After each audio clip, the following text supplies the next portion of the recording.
harmonize to one.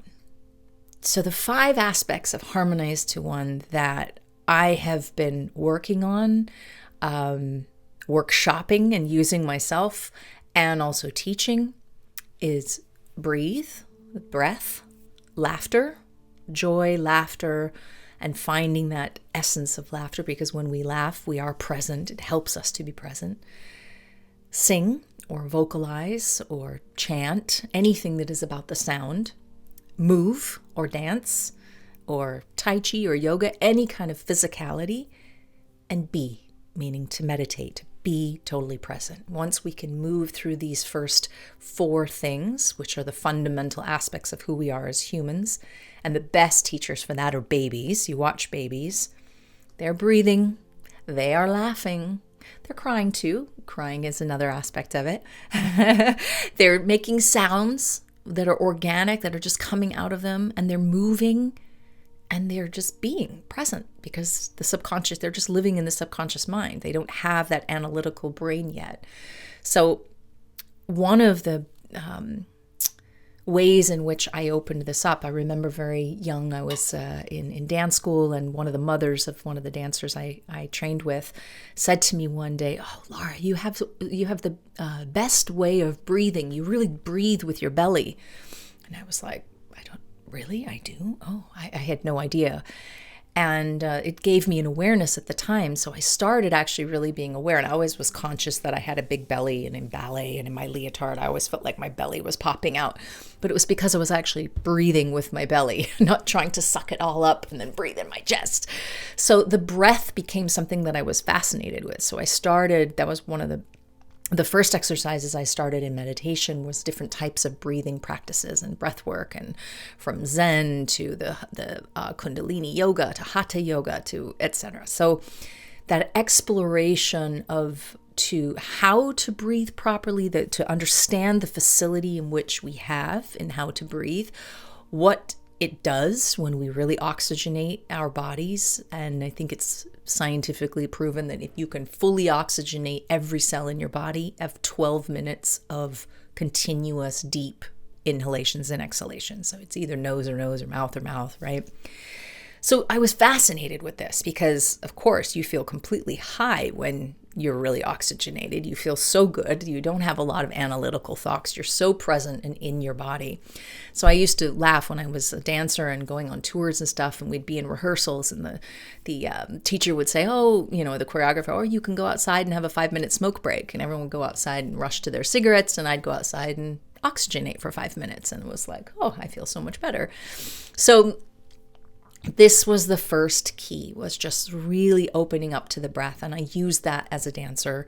I'm pretty sure that I went around getting a lot of injuries and accidents because I was very connected to my breath. And I also analyzed a lot that the times that I did have an injury as a dancer, it was usually when I was not fully conscious, or I was thinking about something while I was performing, and then, I twisted an ankle, or I pulled a hamstring, or something happened, and that meant that I was not connected to my full functioning source.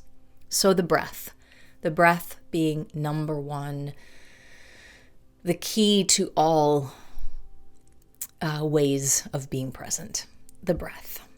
So number 2, laughter. One of the ways in which I have reflected many times, and when my little brothers were born, I was 10 years apart from my youngest brother, and I used to watch him and be fascinated how he could just laugh for no reason at all. He would just, the silliest things would just make him laugh, and that was just fascinating to me, even at 10 years old.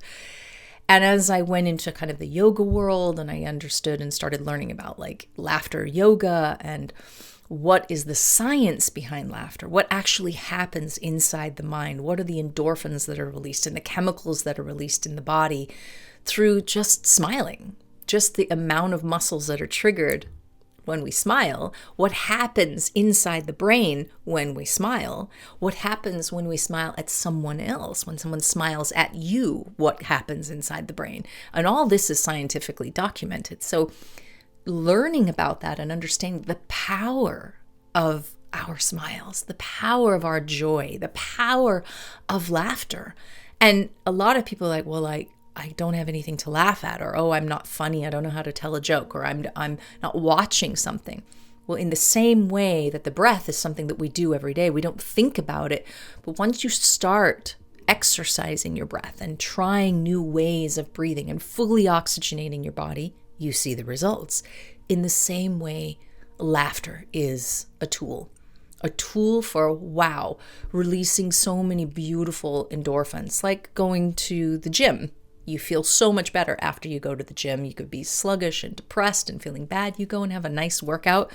You are feeling elated, awake, oxygenated, activated. And in the same way, laughter can be of service. And it's truly a way to be present, because you can have a thought in your mind that is triggering the laughter, but the moment that you're in laughter, you are fully present. And that to me is, again, it's such a gift. And it's hard. I have to say, of the 5 things, it's probably the one thing that I have the hardest, because take things too literal. I'm very introverted. I think and philosophize and feel so much. To take myself lightly is not an easy job. To take life lightly, especially nowadays, is not an easy job. So to be able to find that laughter, it's like where you hear laughter, you hear the Buddha. And that is just a perfect example of how powerful laughter is. And any wise person, any sage or guru, usually they have a really great sense of humor. I have listened to the Dalai Lama and very beautifully enlightened people, and they all have an amazing sense of humor and really can see that all of this is laughable.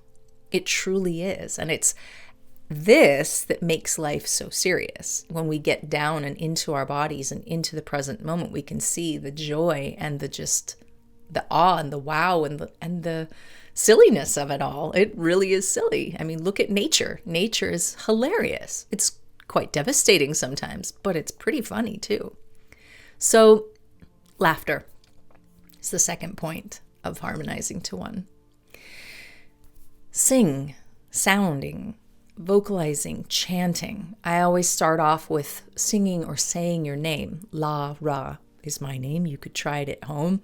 Saying your name is syllables, breaking it down in syllables. Michelle, Jennifer, etc. Right? So just opening, just like you would do an Aum, you take a big deep breath and you start to vocalize with your name. And that in itself is just a way to get sound through you.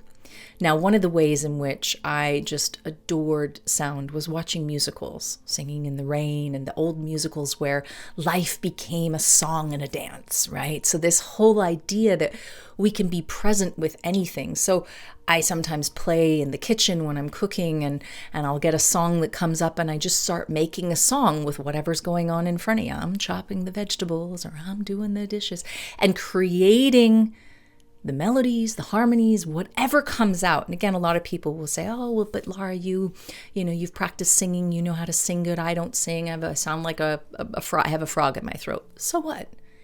Making sound, this chakra right here, a lot of times when people are shut down in their throat chakra, maybe they were silenced as a child, maybe they were told that they had a funny voice, whatever it is, a lot of times that's what actually, and I've actually felt over my own course of my life and the development of my voice, that it has changed in itself as I go through healing stages. So all of a sudden have a big opening in my vocal chakra area when I've purged like some wound in my heart, or when I'm finally able to verbalize something to someone who hurt me a long time ago.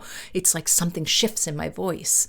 So this area is so powerful, and the power of our intention behind words, like an affirmation. We hear about affirmations, speaking positive thoughts and words, and the power behind that. But truly, when you, let's just say, write a love poem to yourself, write a love poem to someone you love, and read it out loud intentionally. When you put that power and you drop into the presence and the meaning of every single word that you've written, and then you say that as if it was a ritual of pouring your heart out, a testimony to the universe, a testimony to God, it's like writing out a prayer. So everything is in everything. We can transform ourselves through the words that we speak. We can, when we want to share our heart and we share that to someone that we love and we have something we need to say, we're changing ourselves more than we're changing how someone else is thinking or feeling about us. So it's the same thing when I learn a song, when I learn lines to a role that I'm going to play as an actor. I have to investigate every single word. Why did the writer write these words? What does this mean? Breaking down a sentence, really going into the structure of like, what does this mean?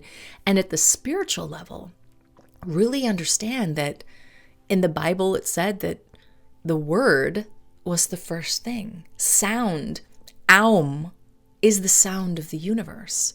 So we come from sound. And these very linear words that I use now to speak with you is so small when it comes to how do I express emotion? How do I express? That's why singing, dancing, acting, all the ways in which I can express my art form and my creativity has been so important, because this, just to say what I want to say, is not enough. But the expression and the utilization of the tool of your voice is so powerful. So in harmonizing to one, starting with a simple aum exercise, of course, you're activating your breath, you're activating sound, activation of your name like la, ra, and singing it, inhalation, and on the exhalation, la, ra, right? And that goes into anything. You can start with the alphabet. You can start with saying a name. You can start with a mantra or an affirmation you want to say and sing it, sound it. Take each breath for each word or for each syllable, however you want to break it down. But you will start to feel the power of the sound and the intention behind the words, and it will help you to change not only what you say, but the thoughts that you have, because even the thought form is coming from the language that we speak, right? So when we hear that little inner dialogue going on inside our minds, those are thought forms. And 9 times out of 10, there can be a lot of noise and a lot of negativity and things that are pulling you down this way or that way, or, functional mode or the memory mode or the future mode, right? So being able to tailor your practice of what you say, how you say it, what's the intention behind it, is helping you also to go in and refine your mind. So refining our body, refining our expression first will help refine the mind and will bring you back to presence, will bring you back to that stillness, so there isn't so much chaos pulling you to the past, bringing you to the future, worrying about an issue, etc. Then we have movement. Breathe, laugh, sing or sound or speak, move, dance, expression, right? So there is a beautiful quote that I heard once, that a very wise person or a highly conscious person knows how the movement of their eyebrow can affect and change the whole room. When I heard that, I thought, that's it. Everything affects everything. Like the beautiful mandala behind me. If there was one part of this mandala that was not in harmony with the rest of the mandala, it would be the first thing that our eye would go to. So it's like a person. We can feel and vibrate and connect with other people when they're in disharmony or in harmony. 9 times out of 10, you can intuitively feel what that is. And for me as a dancer, I was so in alignment because I was unfortunately a perfectionist. I was like, teacher, is the hand here or is it here?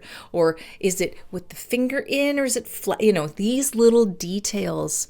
I used to have a few choreographers that were very anal, so I got very used to being hyper, is the foot slightly turned out or all the way turned out, right? So every single move you're breaking down and bringing this structure to a certain form that is an expression of the movement that the choreographer wants you to have, or myself as a choreographer would want to have. So that understanding of how powerful movement is, how powerful the shape and the form of your body is, just like the shape of our cells inside our body. And when that form, if there's a deformity or an issue with a cell, what happens? Well, the immune cells come in and it eats it and takes it away, and right, Science 101. It's the same way with our body. When we are sitting in bad postures or we're not taking care of our body, what happens? We end up leaning more towards dis-ease. We don't feel good in our body. When you open your body up and you allow things to move in any way, shape, or form, whether it's just dancing a little in your kitchen or you're actually taking martial arts or qigong or yoga or any kind of movement, you're just exercising at the gym. You are moving and shaking all the cells in your body. You're moving and you're shaking all the atoms inside your cells. And atoms are constantly moving and vibrating. And not a single atom inside your body is touching, but they are always moving. So we, as humans, are in perpetual movement. We are always moving. Cells are being born, cells are dying, thoughts are coming, thoughts are changing.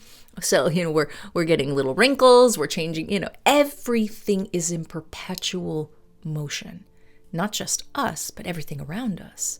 So when we are in harmony with the idea of that, then we can start to be conscious of, okay, if I'm just sitting in a lotus position and I just change 2 fingers from here to here, there's going to be an effect on the inside of my body. It's going to change the format of the structure. Like one of these little pieces changing, everything is going to change around it. So again, everything affects everything. So if we refine our body, it will help refine our mind and it will help us to connect. So I invite you to try any kind of movement practice without judgment, without comparison, without thinking how you look, but go into it with how you feel in your body, how you feel, how is it affecting your mind? So if you're in a certain yoga pose, that's beautiful. And what most teachers can say or will say is, observe your thoughts when you're in this pose. Are you screaming inside to say, I can't hold this pose, I want to get out of this pose, how do I do it? Right? That's when you're really building the fire and you're igniting your muscles and you're changing. Or is it a dialogue that's about what you need to do tomorrow? I got to do the laundry, or I have to, don't forget to pick this up, right? So are you present with your movement? It's like those Zen monks who go into the big busy cities and they walk 1 foot slowly in front of the other and they ring a little bell. I think it's in Japan they do that. And they just walk slowly on the street in the busy cities of Tokyo, and they're there just to remind people, 1 step at a time with presence. 1 step at a time, right? So it doesn't need to be slow, the movement. You can do any kind of movement that you want. All of this getting into our bodies is getting us out of our mind and is bringing us into the present moment and connecting us with the one, right? So movement, dance, expression of the physicality. And the last point being, to be. Breathe, laugh, sing, dance, be. Are you living your authentic life? Are you being grateful and present in the moment? Are you living that greatness inside you that you know? Because we all know our potential. We feel it because when we see it in other people and we say, "Ooh, I want to be like that. I like that aspect. I like this aspect." We'll take little pieces, like you're creating your own ingredients and you're taking a little bit of this and a little bit of herb, and a little spice, and you're putting it all together in your pot of magic that is you, your authentic you. And when that is all mixed together and you have enough trust and belief and using the magic and the light of Source and God to believe that it is right there, I am one with all of it. And that magical light that is available to anyone, anytime, on any dimension, because it is multidimensional. I mean, your atoms are connected to it at all times because they are your life force. And when you harmonize and you connect and you bring yourself into the present moment completely and your whole body is aligned in unison, and then you bring your intention and your vision of what you want and how you want to see it and feel it and be it, well, nothing can stop you then. then you get to manifest the life that you want to live, the life that you were meant to live. Why you are here. What is your purpose? What is your mission? Ask yourself that every day. And through the practice of breath, of laughter, of vocalizing, of speaking your truth, of singing your joy, opening up your heart, get that energy through you, move the energy through you, whether it's laughter or crying or singing or speaking or auming, chanting, and then moving. Move your body every day. Move it with pleasure. Move it with that awareness of the effect that my hands and my movement are having right now. Not only is affecting the energy of the room, it is affecting my consciousness and the shape that it is making inside my mind. Be aware of that. Be aware that you shape your mind with your consciousness.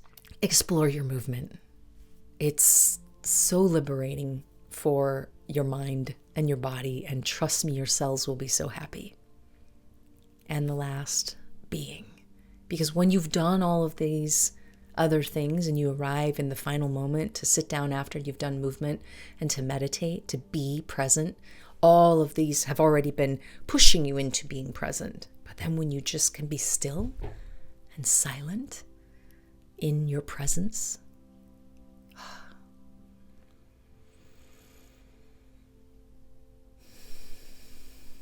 there is no greater gift.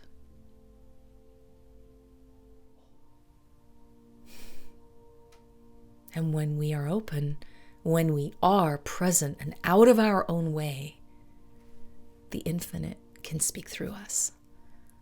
Our angels, our guides, source, the light, love, oneness, the whole of which we are all a part, can speak through us, and we can feel it. It's so magical. So when we harmonize to one in our own way every day, then you can walk out into the world and remind people just with your energy that we are all connected. We are all equal. We are all one.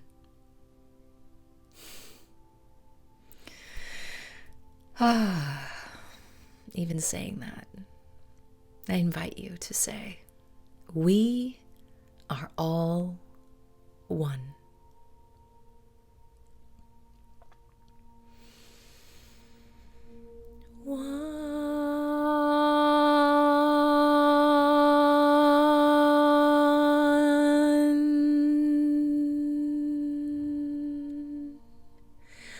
We are all one.